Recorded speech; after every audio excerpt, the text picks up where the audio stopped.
नमस्कार, मैं ज्योति श्रीवास्तव और आप देख रहे हैं सी न्यूज भारत। रुक करेंगे राजस्थान बुलेटिन की ओर, जिसमें बात होगी 12 की, जहां सीताबाड़ी जगदीपुरा रोड स्थित एक मल्टी स्टोर पर अज्ञात लोगों द्वारा हमला किए जाने का मामला सामने आया है।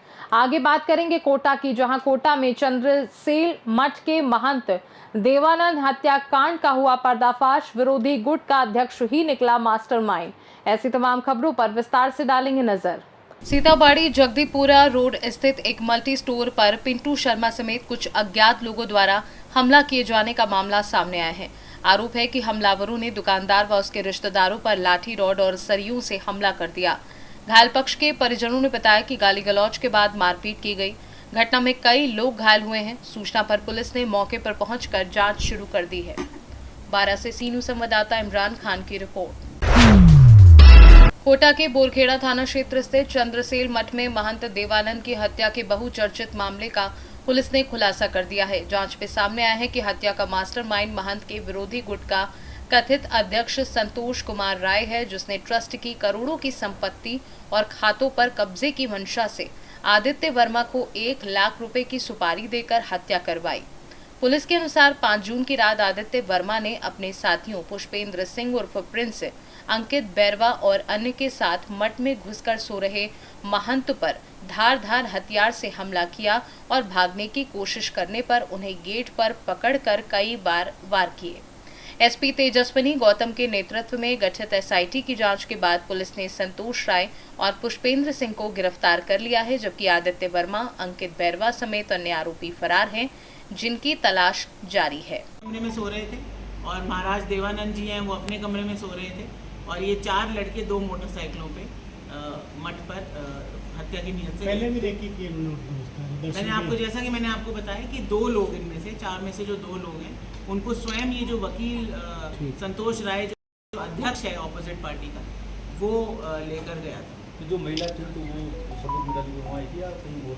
नहीं, घटना के बाद जब ये घर पे गए तो उन्होंने इस तरीके का काम किया। बाकी अभी हमने उस महिला को डिटेन किया है, जैसा कि मैंने कहा मेरी टीम उनको ला रही है और बहुत जल्द हम पूछताछ करके इस पूरे खुलासे का आपको अपडेट कल और देंगे। मैडम, जो वकील है वो प्रैक्टिस में करते हैं यहाँ पर कोर्ट में या सिर्फ ओनली उसमें? देखिए, वो रजिस्टर्ड तो है, उसने बताया कि वो रजिस्टर्ड है वकील के उसमें, और जयपुर में हाई कोर्ट में भी कभी कभार उसने प्रैक्टिस की है, बट बहुत ज़्यादा ऐसा कोई मामला उसका वकालत का हो ऐसा हमारे सामने अभी तक नहीं आया। मैडम, कितने सीसीटीवी फुटेज?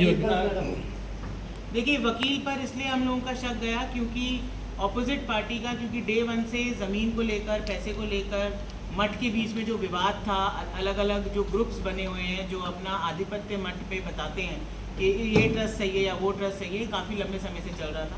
मठ की ज़मीन जो है वो रिसीवरी में भी है, तहसीलदार जी के पास रिसीवरी में, और रेवेन्यू डिपार्टमेंट में इसका काफ़ी लंबे समय से मैटर चल रहा है।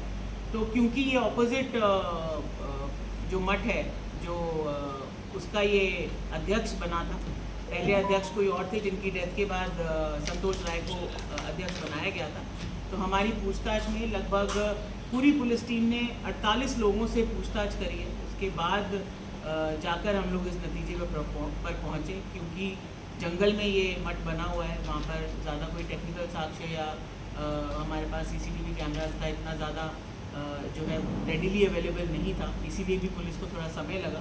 बट निश्चित रूप से इसमें जो हमारी पूरी टीम है, और मैं स्पेशली इसमें बताना चाहूँगी जो हमारे प्रताप सिंह जी AGTF के सब इंस्पेक्टर हैं, Shivraj ASI, Arshad constable, Radheshyam constable, Jaipal constable, Jaideep head constable, Manish, Hanuman, Jagdish, Dharamveer, Vidwanand Yadav, Kanwar Singh, Atal, Ramveer, Surendra, Bahadur Singh, Krishna Gopal, Rohitash, Pradeep, Shaukat, Parmeshwar, Jaiveer, cyber cell के इंदर सिंह, सुरेश कुमार, अशोक सिंह, लक्ष्मण और सुनील, इन सब का बेहतरीन योगदान इसमें रहा है, और जिसमें मुख्य भूमिका हमारे साइबर सेल की लक्ष्मण कांस्टेबल और सुनील चंदेल की रही है, जिसके लिए हम श्रीमान DGP साहब के पास उचित रिवॉर्ड के लिए पूरी टीम का नाम जरूर भेजेंगे। क्योंकि मैडम मठ में कोई CCTV नहीं था, तो कितने CCTV इस दौरान खंगाले गए? देखिए, ऑलमोस्ट मठ से 10-15 किलोमीटर के रेडियस के सभी CCTV कैमरास को देखा गया है।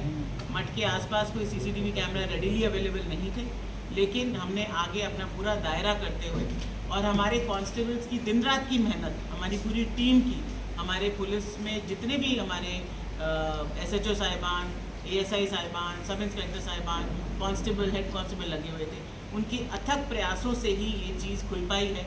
और इस बात का इन लोगों को भी पता था, तो इनको लगा कि कोई भी इन तक नहीं पहुंच पाएगा, इस तरीके से ये खुले मन से चल रहे थे।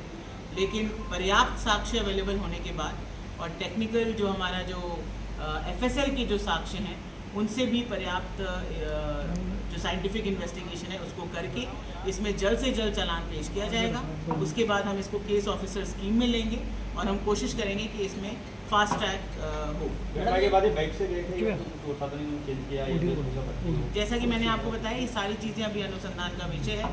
अभी हमने इनको 2 लोगों को अरेस्ट किया है, बाकी डिटेन्ड है, उनको लाया जा रहा है और उनसे भी विस्तृत पूछताछ करके इस पूरे प्रकरण का जो है वो चालान पेश किया जाएगा। कहाँ पर छुपे हुए थे ये लोग? कहाँ पे? देखिए, इनको तो कोटा से ही ये पहले घटना करने के बाद जयपुर चले गए थे। जयपुर से 2-4 दिन के बाद ये पुष्पेंद्र वापस आ गया था और ये वकील तो 2 तारीख से ही जयपुर में अपनी कोई सर्जरी कराने के बहाने से 2 जून से ही वहीं था।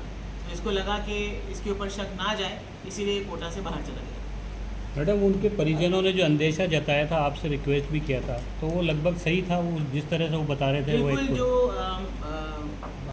अपने जो महाराज जी देवानंद जी के जो ब्रदर थे, उन्होंने संतोष राय पर ज़रूर शक जताया था। उन्होंने उसके साथ साथ बाकी अन्य ट्रस्टीज़ पर और ये जो महाराज हैं नंदनवन जो साथ रहते थे, उनके ऊपर भी शक जताया था।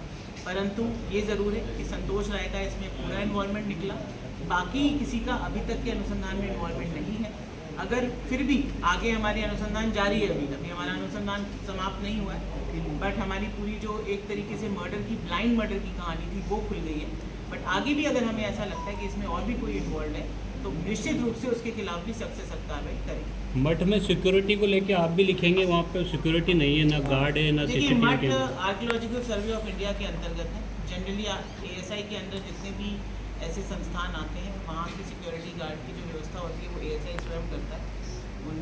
और अगर ऐसा कोई भी ऐसी चीज़ आएगी जिसमें हमें इन्वॉल्व होना हो या हमारे से कोई मांग की जाएगी, तो निश्चित रूप से जो भी उसमें विधिवत प्रोसीजर होता है उसके बाद कार्रवाई की जाएगी। कोटा से सी न्यूज़ संवाददाता सुरेश कुमार पटेरिया की रिपोर्ट। राजस्थान बुलेटिन में फिलहाल के लिए इतना ही। बने रहिए सी न्यूज़ भारत के साथ। हर खबर आपके साथ, आपके हाथ।